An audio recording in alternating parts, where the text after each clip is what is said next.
শনিবার সকালে কুসুমন্ডি ব্লকের মিতালি কালী মন্দিরে পুজো দিয়ে নির্বাচনী প্রচার শুরু করেন বালুরঘাট লোকসভা কেন্দ্রের তৃণমূল প্রার্থী বিপ্লব মিত্র। এদিন আনুষ্ঠানিকভাবে ফিতে কেটে কুসুমন্ডিতে নির্বাচনী কার্যালয়ের উদ্বোধন করেন বিপ্লব মিত্র। এরপর কুসুমন্ডি ব্লকের মহিষবাথান এলাকায় তৃণমূল কর্মী সমর্থকদের নিয়ে সাংগঠনিক আলোচনা করেন।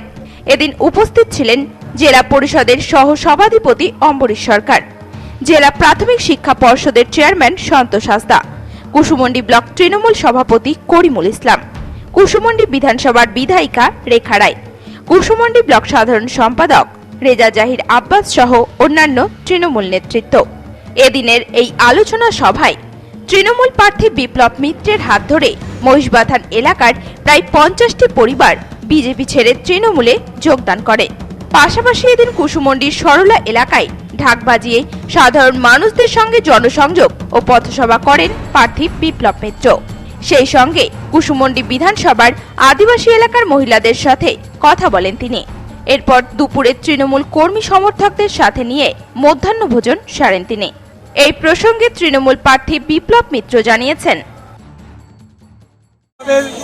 মানুষের সঙ্গে যতটা বেশি সংখ্যক পারা যায় তাদের সঙ্গে যোগাযোগ করা, আমাদের দলের কর্মসূচির কথা বলা এবং বিজেপির নেতৃত্বে যেভাবে আমাদের গরিব মানুষদের উপরে অত্যাচার অবিচার করা হচ্ছে বিগত 2 বছর 2.5 বছর ধরে, তার বিরুদ্ধে মানুষকে জানিয়ে দেওয়া। যেমন 100 দিনের কাজ 59 লক্ষ গরিব মানুষ তারা আজকে বঞ্চিত, অপরদিকে প্রায় 45,000 মানুষ সেখানটায় যারা ঘরটা পাওয়ার জন্য স্যাংশন করে দেওয়া হয়েছে সরকারের পক্ষ থেকে, সেই টাকাটাও আটকে দেওয়া হয়েছে। এবং এখানটাতে দেখছি যিনি প্রার্থী আছেন এই এলাকার, তিনি আবার রাজ্যের যেহেতু সভাপতি বিজেপি, তিনি খুব গর্ব ভরে অনেক জায়গায় নাকি বলছেন প্রচার করতে গিয়ে যে আমি আটকে রেখেছি, আমাদের সরকার কেন্দ্রীয় সরকার আটকে দিয়েছে টাকা বলছেন।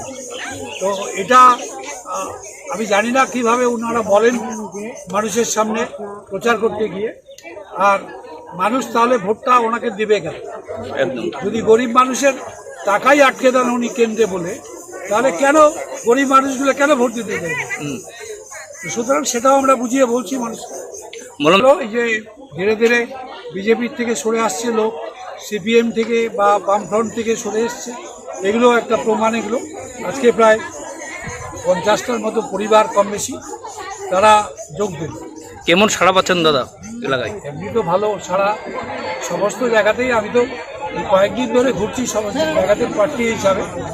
আজকে আমি 5ম বিধানসভাতে ঘুরছি আজকে। কুসুমন্ডি থেকে দিলদার আলীর রিপোর্ট, নিউজ টুডে।